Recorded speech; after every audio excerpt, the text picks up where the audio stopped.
I didn't set that boundary to make a statement. I didn't do it to prove a point or to change anyone else. I said it because something inside me finally reached its limit. At the time, it felt small, almost insignificant. Just one decision, one sentence, one quiet refusal to continue the way things had been. I didn't know then that everything was about to change. If this story is touching you, comment below where you're watching from and what time it is there. For a long time, my life had been shaped by flexibility. I prided myself on being understanding, adaptable, easy to work with. I believed that strength meant compromise, that maturity meant knowing when to step back and let things go. So I did. I let comments slide. I accepted decisions I hadn't been part of. I tolerated discomfort by convincing myself it was temporary. At first, these moments felt manageable. They were isolated, easy to justify. I told myself everyone made small sacrifices in relationships, but this was just part of being reasonable. What I didn't see was how those small moments were forming a pattern. Every time I adjusted, the expectation grew. Every time I stayed quiet, the line moved a little further. And because I rarely objected, the assumption became automatic. My needs became optional. My voice became secondary. My presence became convenient, but not essential. I didn't notice how far it had gone until I started feeling tired in a way rest couldn't fix. Conversations left me drained. Decisions felt heavy before they even happened.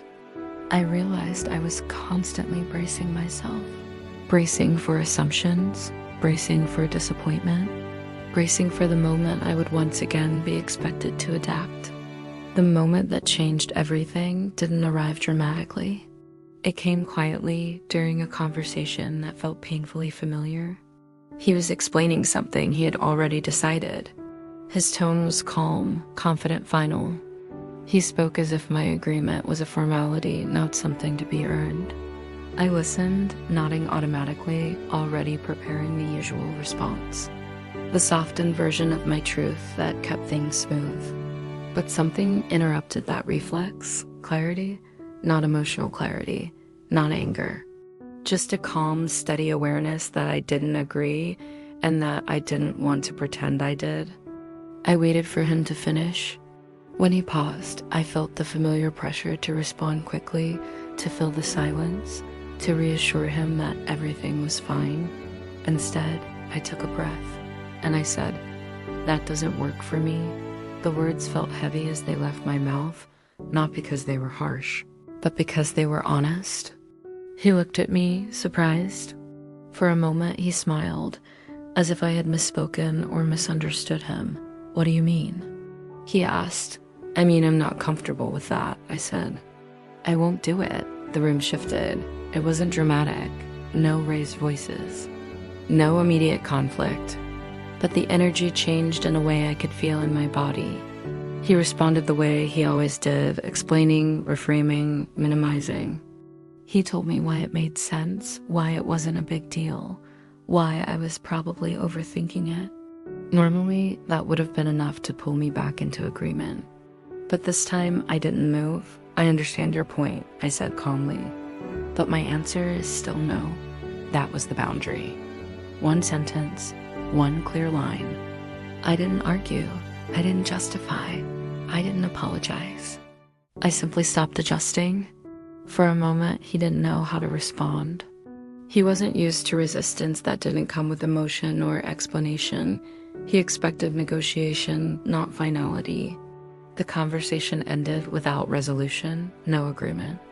No dramatic fallout, just a quiet tension that lingered as we went our separate ways.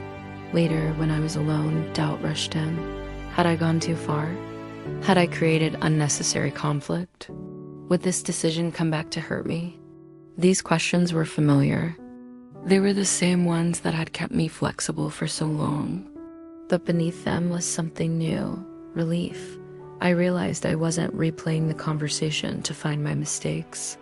I was replaying it to confirm something, that I had been honest. The days that followed revealed how much that one boundary had changed. He tested it subtly at first, then more directly. He framed the request differently. He tried to appeal to reason, to habit, to how things had always been.